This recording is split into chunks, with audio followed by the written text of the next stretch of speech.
Hello friends, welcome to angel place vlogs. இன்றைக்கி நம்ம channel என்ன பார்க்க போகிறோம் பார்த்தீங்கன்னா, இன்றைக்கி இப்போ பலாப்பழ சீசன் வந்து எல்லா இடம் ஆரம்பிச்சிட்டு, ஸோ பலாப்பழ சீடு அப்புறம் சன்னா வச்சு நம்ம இன்றைக்கி ஒரு சூப்பரான கிரேவி பண்ண போகிறோம். இது இட்லி, தோசை, சாதம், சப்பாத்தி, பரோட்டா, ரொட்டி எல்லாத்துக்குமே ரொம்ப நல்லாயிருக்கும். இது பண்ணுறதுக்கு தேங்காய் நெய் ஊற்றிக்கலாம். அது சூடானதுக்கப்புறமா அதில் கட் பண்ணதான வெங்காயம், ரம்ப இலை சேர்த்துக்கலாம். அதுக்கு முன்னாடி நம்ம கொஞ்சம் உப்பு போட்டு வெள்ளை சன்னா நைட்டு ஊற வச்சுட்டு அது கூடவே ஜாக் ஃப்ரூட் சீடு, அதாவது பலாப்பழ விதையை வந்து சேர்த்து வேக வச்சு எடுத்து வச்சுக்கலாம்.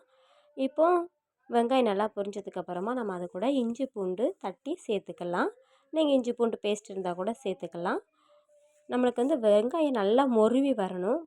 அதோடய ஸ்மெல் எல்லாம் நல்லா ஃப்ளேவர் வரும்போது தான் நம்ம அடுத்தடுத்து ஒவ்வொன்றா சேர்க்கணும். இப்போ நல்லா வெங்காயம் நல்லா பொரிஞ்சிருச்சு. இப்போ நாம் ஒரு டேபிள் ஸ்பூன் அளவுக்கு தயிர் சேர்த்துக்கலாம். அது கூடவே தக்காளி பழம் சேர்த்துக்கலாம். பழுத்த தக்காளியாக சேர்த்துக்கோங்க. அது கூட மஞ்சள்தூள், அதுக்கப்புறம் குழம்பு மிளகாய்த்தூள், ஒரு டேபிள் ஸ்பூன் அளவுக்கு மல்லித்தூள், அரை டேபிள் ஸ்பூன் அளவுக்கு தனி மிளகாய்த்தூள், அதுக்கப்புறம் கரம் மசாலா சேர்த்துக்கலாம். சேர்த்துட்டு மசாலா நல்லா வதக்கி விட்டுட்டு தேவையான அளவு கருவேப்பிலை தழை சேர்த்துக்கலாம்.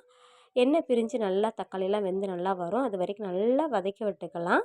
இதோட பச்சை வாசனை போனதுக்கப்புறமா நம்ம வேக வச்சு எடுத்ததான வெள்ளை கொண்டக்கடலை, அதுக்கப்புறம் பலாக்கொட்டையை இதோட நம்ம சேர்த்துடலாம். சேர்த்துட்டு நல்லா கிளறி விட்டுக்கலாம்.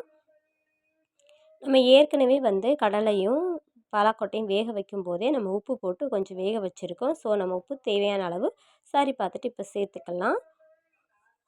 இப்போ தேவையான அளவு உப்பு சேர்த்துட்டு இப்போ கிரேவிக்கு தேவையான அளவு தண்ணீரையும் நம்ம சேர்த்துடலாம். சேர்த்துட்டு நல்லா கிளறி விட்டுட்டு ஒரு 5லேருந்து 10 நிமிடம் நல்லா வேக விட்டுடலாம் மூடி போட்டு.